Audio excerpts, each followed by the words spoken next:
Hey guys, welcome to Drop the Mic, an unscripted podcast presented by Thespace.ink.com, a Banglalive initiative. And I'm the host of the show, and my name is Diwash Gahatraj. Today, in this maiden episode, I have with me India's most sought after wildlife photographer, Dhritiman Mukherjee. Dhritiman has been awarded the 2020 Wildlife Photographer of the Year.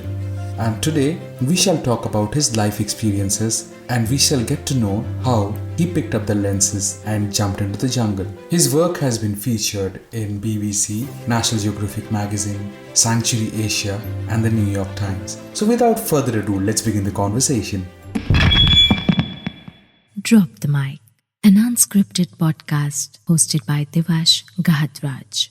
Hi Dhritimanda, how are you? Hi, I'm fine, thank you. Thank you so much for accepting to be a part of this podcast. How are you doing? I heard that you are not well and you are tested COVID positive. Yeah, today is my actually 11th day, I think. I was traveling to Goa. I was in a shoot. Probably from there I got it. I am not sure if it is from Goa or if it is from flight or somewhere else. Also, I came out of the airport at Hyderabad. I got a longer transition time. I went out for biryani.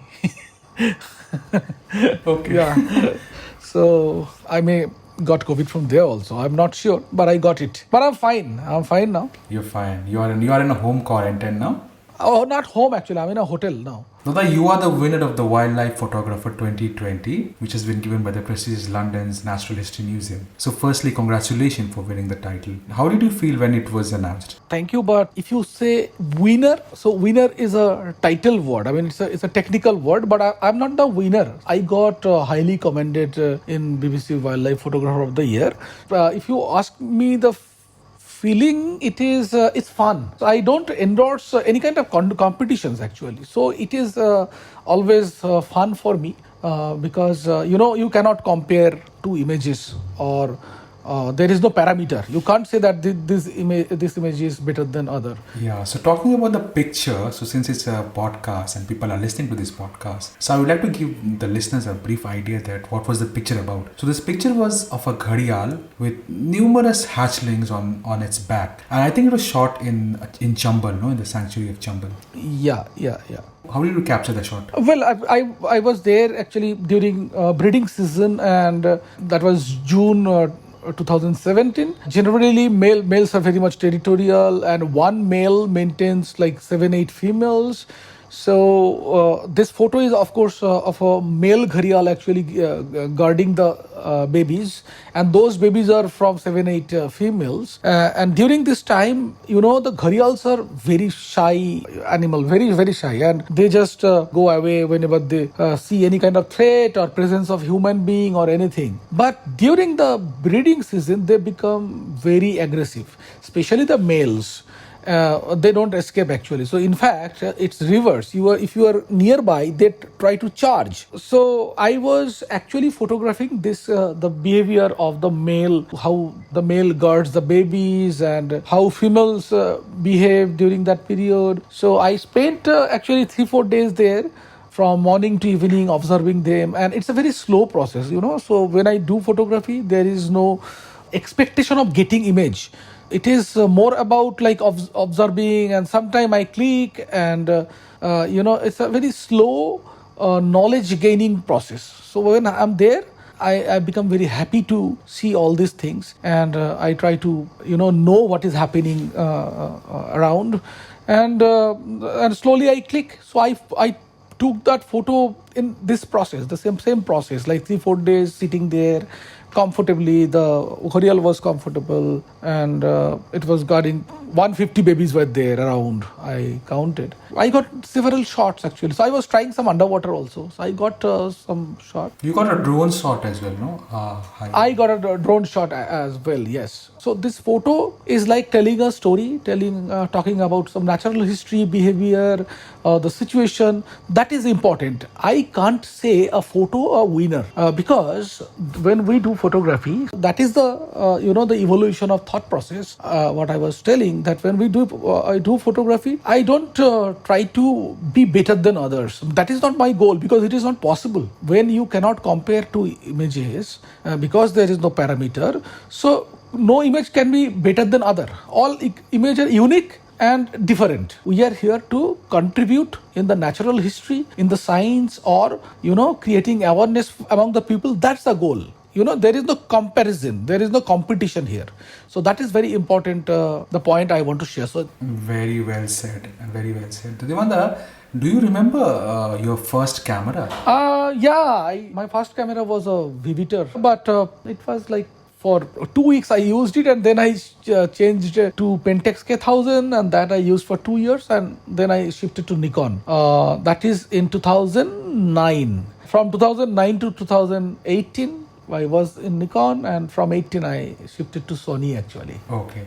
So Dhritiman, can you just give us a small understanding of your growing up days, your childhood? Were you like very, very interested towards photography as a kid? No, there was no relation with the photography, but I was very much interested in outdoors from my very beginning. I mean, it's like my parents were great. So they always encouraged me to be in nature, in outdoors. In fact, in my house, we have a pond. I actually learned swimming in our pond. It's a small pond actually. So in between our family houses, and a lot of trees were there, coconut trees, mango trees, guava trees, jackfruit trees. So all were in the house complex, we can say.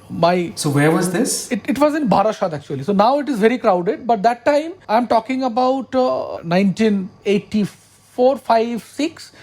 So in 86 I got to know swimming. Then I was in class 6. Yeah. So but I was into a lot of outdoor activities, and I got a lot of encouragement from my parents, and then I started rock climbing and mountaineering, and then I started bird watching. In between I started photography, general photography, but there was no goal of wildlife photography. It came later. So I was actually doing a postgraduate diploma in ecology and environment. So that time I got interest in wildlife, and then decided, okay, let's do wildlife photography. Let's start wildlife photography. When was this? I bought my first camera in 97, and so that time I was taking general photos, anything and everything. And from 2000, actually end of 99, I started taking photos of wildlife. In 2000, end of 2000, I decided, okay, this is my profession. I mean, knowing nothing actually. There was no real relation actually. I just decided, okay, wildlife photography is my profession. So that was the thought. And then I got into soups. That was another story. But so was it difficult to choose? I mean, like, how did your family react? My family was always like, just do whatever you want to do. One basic thing, you cannot be dishonest in your life. Like you may not earn a lot of money. You may not, have a great education. I mean, it depends on ability, na? So you can't be like a first boy in the class, like if you want. It's not like that actually. So it was always, told from my family that you gather knowledge, you learn, you study, absolutely fine. We are not sure about how much money you can earn in your life, but honesty is in your hand. So that was like the strongest control I got from my parents, especially from my mother. That was a strong need. Like you do whatever you do, but you have to be honest, and you have to be a good boy. So I have a disease of being a good boy. I mean, even now, so the Balo Chile tag of exactly. Exactly. So that it's as a ghost, always roam in my mind. So I can't do a lot of things actually. I can give you some interesting example. Like when in my childhood, I could do anything like swimming, tree climbing, football, cricket, but some kind of play, games were not allowed for me. Any kind of outer expression, like for example, like wearing sunglasses or concentrating on dress, these things were absolutely not allowed. My mother was very strict about it. You develop your inner mind. You don't need to show your outer things to prove yourself. So the concept was like, that time it's not a right thing actually, right concept, but some way I I was under that, like wearing sunglass in childhood is like a bad boy. Even now I can't wear a sunglass. It gives the feel like, oh, I'm looking like a bad boy. It is true also. Like when if you consider my young age, childhood, why I need a sunglass actually? So for the sun, actually we need sun, and I never used a sunglass in my entire young life, and I was absolutely fine. We need a exposure of sun and rain and storm and everything, so we had it in a full way. So but definitely I feel that time that wearing a sunglass was not a need, it was surely a show off, and that helped me to build my character for sure. And I love it actually. I love this rules of my mother actually. So Dhritimanda, how did you choose wildlife as your subject of photography? I told you, no? So I was a student of physics, and I had no interest in biology or zoology. So I left actually, even in my plus 2, I avoided biology. I introduced statistics in our school just to avoid biology. But what happened, during my graduation, I was involved in outdoor activities so much that in one point of time, I thought, let's do some mountaineering, rock climbing, and outdoor activities. I would study later. And then in 6 months, I realized, oh, I'm not studying. Now what to do? I mean, that was middle of the course and I couldn't do anything. So my all friends were studying. I was not. I was having fun in outdoor, but I had some guilty feeling that I'm not doing anything. And that time I did that ecology and environment. Though I told you, so I had no relation with biology, ecology, zoology, nothing. But there was no option. So I had to take that option of doing a postgraduate diploma in ecology and environment, because I was in the middle of the session, and this was a correspondence course, and I did it. And while doing that, I got interest in wildlife. I mean, in that study, ecology and environment, there was a wildlife chapter, so I got a lot of interest in wildlife, and it was related with outdoors. So I thought, oh, this is close to my heart also. So it must be fun, no, to outside go shoot, no? So you remember which animal you clicked for the first time? Yeah, that's difficult to say. My first trip was in Bharatpur, so proper wildlife trip. So I photographed a lot of birds there. Bharatpur Bird. Bharatpur Bird, National Park actually. So I photographed a lot of birds there. Then I went to Kanha, so I photographed tiger, and then slowly I shifted in mountain wildlife. In different areas. Dhritimanda, we were discussing earlier about the shot which you got the award and all that, and you said that you need to be very, very sit in a position for a long time, observe the animal. So how important it is for a wildlife photographer to be patient, to have that virtue of patience? The patience is when you are doing something which you don't like to do, and you have to spend a lot of time in that, then it becomes of patience. Like it's a tough job. When we talk we talk this word as a credit, like somebody has a lot of patience, means someone who is passing through a tough time, which is not easy, but in my case, it's a very pleasant and happy time. So I can't say that it's patience, because every moment I'm enjoying. So even if I am waiting for something, in the back of mind I have some pleasure, and I am knowing something, I am seeing something, I am getting something. So that is actually occupying my mind and giving a lot of happiness. So when I am going through a lot of happiness, I can't tell it a tough time, or I can't give a credit for that to myself. Like I have a lot of patience, that I waited for a long time. It means actually it's boring. So when we tell that it's a... Yes. Basically, my point was that wildlife photography, typically animals are not like humans. They won't pose for the photographers, no? So you have to sit and not take a picture. So do you remember which was the longest time that you waited for one subject? Any interesting story? Longest time means for many subjects I am still waiting. I didn't get it. For example, say I'm trying to photograph clouded leopard in the wild. So I tried, but I never saw it. So it is a long waiting. So this waiting, so that's what I was saying. This is a very interesting perspective. Sometimes we sit days after days. For example, I photographed Bengal florican. It took 8 days. Okay, for snow leopard, it took long 20 days. Where was the snow leopard, Dada? First time in Spiti and in Ladakh also. It is not like getting or not getting. if you are not seeing something, if you are not seeing a species, that is also one outcome of your work actually. So when you are there, you may get, you may not get it, but both are equally likely actually. So that is, I mean, if I don't get it, it is not a surprise for me. It's an information. When you don't get it, it gives you a lot of information, and it gives you a lot of interesting knowledge also, that why you are not getting it. So it's a really different perspective for me actually. Dhritimanda, you have been known to be very, very adventurous, especially for taking your perfect shot of the wildlife. So tell us any story that you have very, very adventurous and you took beautiful pictures. Yeah, I love adventures, and adventures means where I need to apply some other skills. I mean, it's like I'm not defining it, but I'm just giving a cloudy idea actually. So, I mean, what the common perception is. I mean, in many situations, like I had to climb a tree to photograph some species, or I had to climb a mountain, or I sometimes I had to dive a river. For example, I photographed Narcondam hornbill in Narcondam Island, which is our easternmost island of India.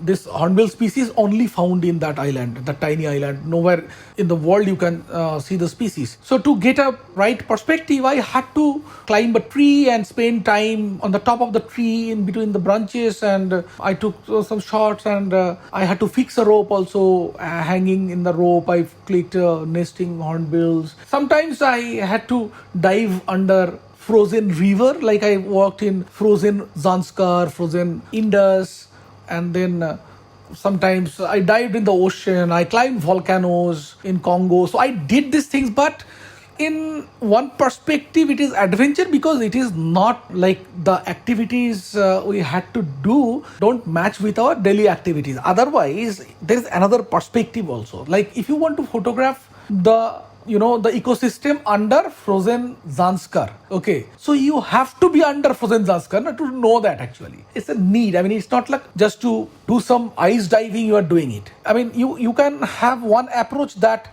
you want to do a tree climbing, and that's why you are taking the photo. So for me, it is a reverse thing actually. I need to understand what is happening under frozen Zanskar. So I have to go to under the frozen Zanskar. So this is a part of the goal actually. So everything we do actually, it is we always do to gather knowledge actually. Our main goal is, the end goal is actually gathering knowledge, whatever we do actually in life. So taking photo is also, for me, it's like that actually. So I want to know more about some ecosystem or some species, and then I am recording it.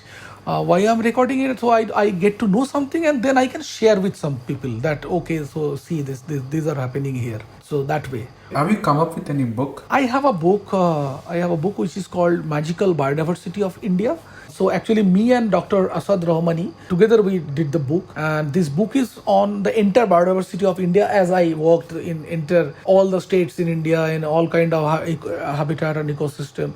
Actually I found that India is so amazing. Actually India is like a mini world. It represents all kind of habitats exist in the world. We have desert, we have mountain, the highest mountain. So that's why we have temperate region, the alpine region, foothills, desert, peninsular, rainforest, coast. We have two sets of islands. So we have fantastic coral reef also. We have northeastern forest. We have a volcano even. So we are like representing every kind of geographical forms and ecological forms in one country. And that's why, because of this diverse landscape and geographical forms, we have a diverse range of wildlife, so many species of birds, mammals, reptiles, plants. So I thought, let's show this beautiful country through a book. So that's why we named it as a Magical Biodiversity of India. It's a magic. So in this book, actually, with the help of like 458 images and 300 pages book, it's a coffee table book and published by BNHS and Oxford University Press. I did many other books also, like on Saros Crane. One book was on tiger trails, and two books on Brahmaputra rivers, and part contributors of many books actually. But this book was like it's like my book, and recently I am working on some more books which are ongoing actually. which is just about to finish. One is like Biodiversity of West Bengal. Recently, I'm working on a book. It is almost done because of COVID.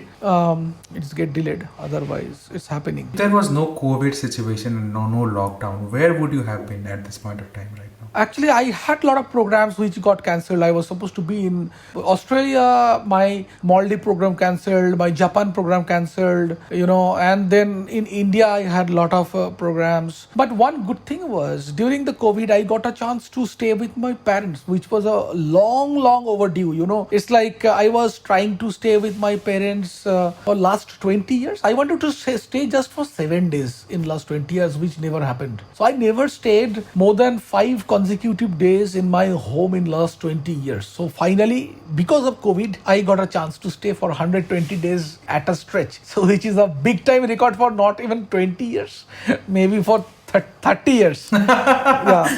So that's a good. So I enjoyed. So and I never got bored or I never felt that what to do. And I have so many images unprocessed.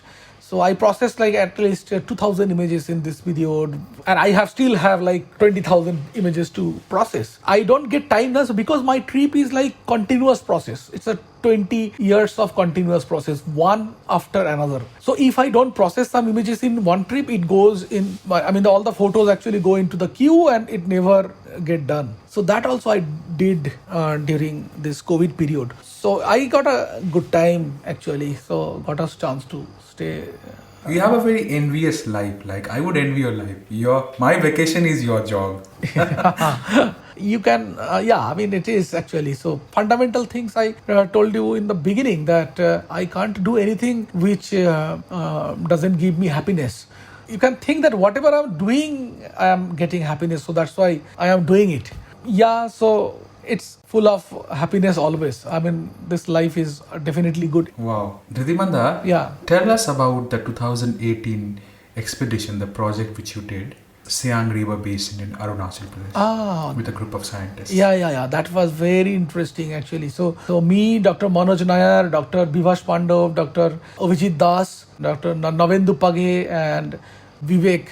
Vivek was a Cicada guy actually. We 6 people went to this Abor expedition actually. This expedition was done in 100 years back by the British. So we repeated the same route actually. And we got a lot of interesting things. Actually, we got one snake which discovered after 129 years. It's called Assam Killback. So finally the paper came out. Vijit has come out with the scientific paper now, and few more new species to come.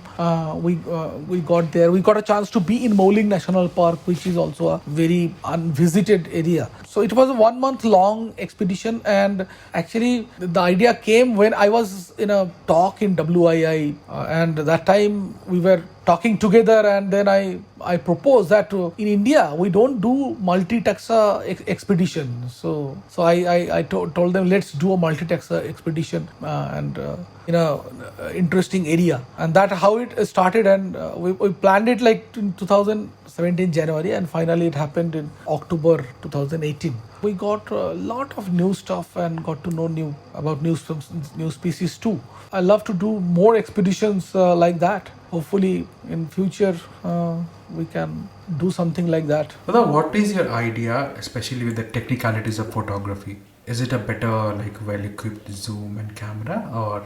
I don't concentrate on technicalities is like you will get to know actually. It's like you will learn it, you read it. Technical things are there available in internet and books and many places. You can go through it, you can update yourself also. But for me, more important is natural history, it's more about understanding the nature. Nature photography is more about that for me actually, at least. So I don't concentrate on much in those things. I more concentrate on stories. What we get to know out of it. What is the content? How the photo is telling or contributing some new science or new stories or new event or new moment. So that becomes very important. Like if I get a very interesting natural history event, it is not important how technically sound it is. I mean, it will be great if it is, technically sound. It's great, but that is not my priority. My priority is the content. I mean, the how interesting event I am actually produce. I can get to know and can share with the help of photos. So that way, natural history comes, first, I mean, over technical things. And what I understand that technical things, you can know it actually with learning. But And you're a self-taught photographer, no, Dada? no, self-taught in the sense, again, as you saw, I have always some different perspective. So self-taught, when we mention this self-taught, like if we don't go to some institute or if we have not taken any kind of, internship to someone, then we tell it like a self-taught. From that perspective, yes, I have never been to any institute or I never did any kind of internship from anyone, but I had to learn from everyone, each and everyone. Photography is like I am studying in some books or internet, so it's some study materials, and then I am going to field. So when I'm studying means someone has done something, kept something for you. Like when we are reading some book, so book is done by someone, no? So I am learning actually from somebody's previous work, so which is a study material. And then when I'm in the field, I am learning from field boys, guides, cook, porters, local people, scientists, researchers. So I am interacting, and then nature itself. So I can't tell it like a self-taught. It's like a stealing entire credit for myself. So my very fundamental realization is that so when we go deep and when we try to learn, when we consider this situation deeply, then I found our credit, my credit, it slowly become smaller to smallest, because I found that for every activities I did, there were a lot of other people activities involved. I mean, a lot of people contributions were involved. They did something, I learned from something. It's like, for example, if I go to a place and stay for say 10 days, and some local people is working with me there. So actually, what is the composition? That local people means he has been working there for his lifetime, maybe say 10-20 years. Whatever is happening is a result of that 10-20 years of that guy and 15 days of mine. So you can't ignore that, the knowledge sharing of that guy. So when we consider all these things, then I found that my credit minimizes every day. I mean, it's a result of lot of people's contribution. It's not me only. Wow, you are so passionate when it comes to photography. Dada, any suggestion for an upcoming wildlife photographer? When we do photography, we should have some purpose. I told that one fundamental thing we have to take out from our mind, that we are here to contribute. We are here to contribute for science and knowledge and maybe the aesthetics, the art form of photography. So we are here to contribute, not to compete. So we are not here to take better, to be better than others. We don't want to be best, because those things do not exist. So this is one fundamental thing I always suggest people. Go for new things, go for different things, go for contribution. Don't go to be best actually. So best is not possible, or for me it is not healthy. And then we need to have some purpose. Why we are doing this?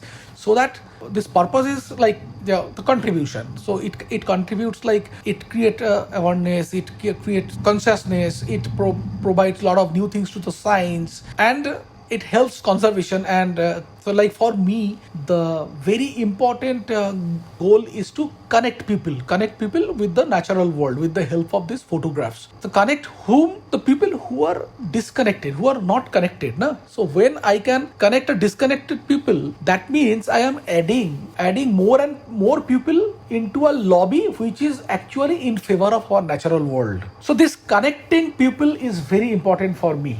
So that I suggest to new photographers, that always try to connect the disconnected people. Generally, one mistake we may make, we show photographs to the photographers or maybe naturalists. I mean, that means always the tendency and the priority remains like the already connected. So our goal is connected the disconnected. I mean, we have to find out who have not seen this. Actually, most of us don't get a chance to be in the natural world. Very few people are blessed to be there. So this huge number of people who don't get a chance to be there, they have a disconnection with the natural world. So our duty is to connect them. So I suggest new photographers. So that is very important, to connect those disconnected people so that they will be emotional about the natural world. Then empathy will grow. Then awareness will come, and with addition of some kind of responsibility, it will become a consciousness. And then the entire the population will be very sensitive and caring about our natural world, which is a basic need, I believe. So nice, so sweet. So Dhritiman, one last question before we end this podcast. How do you think your photographs can create a change in the world where we are slowly losing the natural history? Photography is a very strong medium. Just exactly what I was telling your last question, that if you are disconnected, like for example, if I tell you that Himalayan pass are in a bad shape, you have to think over it. Now what you feel? Where you stay? You live in Siliguri, na? Yes, I live in Siliguri. Now you are not actually connecting anything, I am sure. Do you feel anything? No. Yeah, so if I tell you about tiger, that think the tiger is in bad shape, do you feel anything? Not really. But I would feel if you talk about elephants. Yes, elephant. Yeah, okay. So if I tell about elephant, you feel it because you have Yeah, some. we have a corridor here. Not only that, what is the difference between this thing? Na? I mean, when I told you about pa, so your feeling is like it's an alien word to you. No? You are thinking, what is pa? You are not connecting at all. But if I tell even about the tiger, you are connecting, na? Because you know what is tiger. You have somewhere. Yes. Yeah. I have a visual idea. Yes, you have a visual idea of tiger. So you have some connection. Now, how I can connect you emotionally with pa? How you will act? You cannot imagine what it is. So pa is a frog actually, and this Himalayan bullfrogs are very. If you go to Singalila and a little up, you can see them. You can find them in the streams of middle Himalaya, especially in the northeast. And these frogs have a medicinal value. So local people, lot of local people actually kill them and eat them. So definitely their number decreased because of that. So that is the situation. Now, if I show you a beautiful image of a pa, what will happen? It will actually give you one kind of connection. Maybe for someone it can be a emotional thing, like you can say, oh, so cute frog it is. So this is a kind of emotional connections.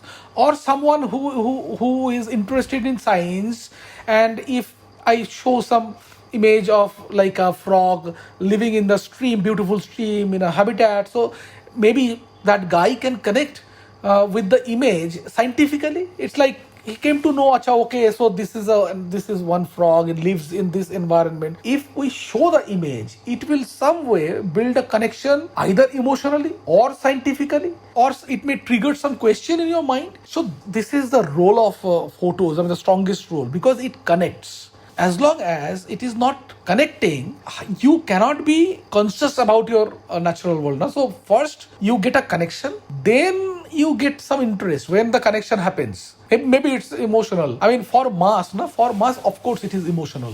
So why people love wildlife? It is an emotional connection. It becomes entertainment also. So photo actually gives some kind of entertainment. It's a visual journey which gives some kind of entertainment. So it's an emotional connection. So emotional connections actually triggers the awareness. And now for responsible people, when you are aware of the problem, aware of the species, and if you are responsible, so that's what I was telling, that when responsibility adds with awareness, it becomes consciousness. So it's a step-by-step process. Wow, Dhritiman, it was so cool talking to you. Quite philosophical, and you're so passionate about your work, and it's so inspiring as well. Thank you so much, Dada, for giving us this time. Thank you, and take care, and do get well very, very soon. Come out of this COVID. Yeah, no, I'm fine. Maybe in 2-3 days I will be out. So, yeah. But great talking to you. Thank you so much, Dada. Thank you. Well, guys, this was the end of Drop the Mic with Dhritiman Mukherjee. If you have any feedback or suggestion for us, then do write in at editor@Banglalive.com. And we are also available on all major international podcast streaming sites like Google Podcasts, Apple Podcasts, and Spotify. I'll be back very soon with another interesting personality. Till then, take good care of yourself. Bye bye.